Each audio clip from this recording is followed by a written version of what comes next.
그런 순간이 있다. 가끔, 아주 가끔은 내가 꿈을 꾼 듯 그 사람과 만났던 순간들을, 그 시간 속에 그 안에 참 많은 게 있었던 순간들을. 차가운 공기가 콧속을 찡그리게 만드는 아침. 낯설은 양복 속 긴장된 몸을 한껏 움츠린 채 버스에 몸을 실었다. 4년 동안 정들었던 대학의 정문을 나와 새로운 것들을 맞아야 하기에 가슴 한켠이 떨리기도 설레기도 했다. 버스에서 내려 지하철을 타고 사람들 틈에서 지옥철을 경험하면서 나도 이제 회사원이구나 라는 뿌듯한 생각에 한결 긴장이 풀리는 듯하다. 회사의 정문에서 지난 신입사원 연수 이후에 받은 사원증을 가방에서 꺼내고 나지막한 한숨과 함께 화이팅을 가슴에 쥔 채 회사 안으로 들어갔다. 자, 소개할게요. 이번에 우리 해외 영업 U팀에 새로 들어온 이문석 씨예요. 다들 박수! 팀장님의 짧은 소개가 끝나고 팀원들의 박수가 끝난 후 그저 정면만 응시하던 문석이었다. 어이 신입, 뭐해? 인사 안 해? 안녕하십니까. 신입으로 들어온 문석기입니다. 열심히 하겠습니다. 팀원들은 한 명씩 돌아가면서 격려를 해주고 문석은 하나의 의뢰가 끝난 것에 안도하며 한숨을 쉰다. 총무팀에서 노트북과 사무용품을 받아오고 겨우 1시가 돼서야 자리에 앉아서 정리를 시작했다. 영어는 좀 하나요? 토익은 960점 정도 맞았습니다. 이거 영작 한번 해봐요. 서류를 보더니 눈앞이 깜깜해지는 문석이었다. 뭐가 문제죠? 저 용어가 좀 생소합니다. 앞으로 모른 건 하나도 빼놓지 말고 물어보세요. 지금부터. 네. 문석은 마치 10년이 지난 듯 답답함을 느끼고 있었다.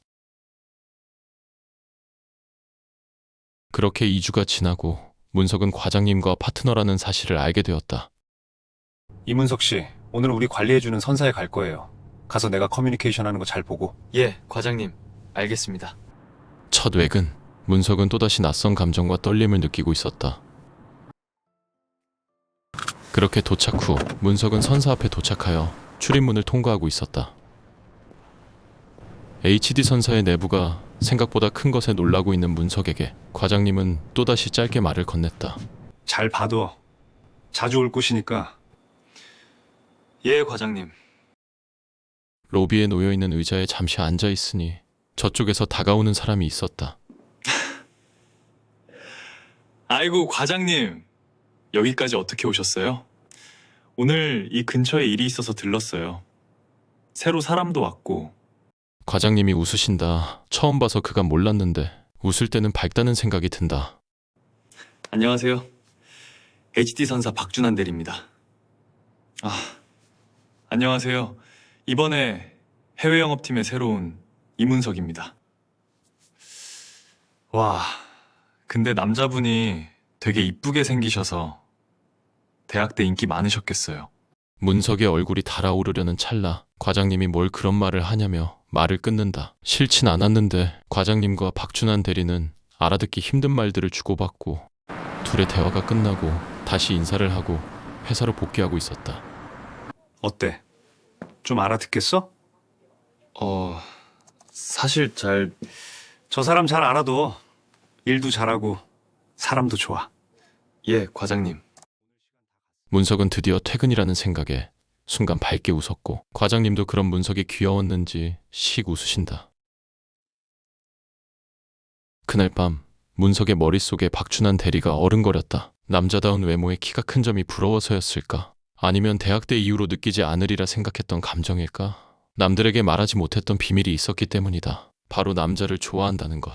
어린 시절 그것이 나쁜 일인지 몰랐고 같은 반 남자애들이 안아주면 그 따뜻한 품이 좋다는 생각만 하고 있었다. 그런데 한 연예인의 일을 보고 난 뒤 죄가 아닌 것도 죄가 될 수도 있다는 생각을 하게 되었고 스스로를 안에 가두기 시작했다. 대학교에 진학한 후에야 자신과 비슷한 사람들이 꽤 있다는 것을 알게 되고 모임에 들어가 활동을 하면서 성구라는 아이를 만나기도 했다. 그것이 문석을 옥죄는 또 하나의 트라우마가 될지 모르고. 왜 갑자기 이러는데? 우리 잘 만나고 있었잖아. 그냥 질렸다고. 이 세계에 그거 하나면 끝나는 거야. 뭐가 더 필요해? 이쪽에서 진정한 사랑을 원했어? 웃기는 놈이다. 가! 나 가! 그렇게 문석은 일반 세계에서 겪을 수 있는 연애라는 것이 이 세계에서는 힘들 수 있다는 기억을 가지게 되었다. 사람은 항상 어느 순간이 되면 선택을 하게 된다. 사랑 따위 바라지 않고 즐길 것인가 아니면 혼자 감내할 것인가의 길에서 문석은 점차 후자를 택하기로 선택했고 그 이후로는 모임에도 나가지 않은 채 스스로 자신의 성향을 가두게 되었다. 문득 예전의 기억이 떠오르며 문석은 크게 뒤척였다. 그때 베개 옆에 핸드폰이 울리는 게 느껴졌다. 처음 받아보는 거래처의 문자에 어떻게 해야 할지 몰라. 잠시 고민을 한 후 문석도 문자에 답을 했다.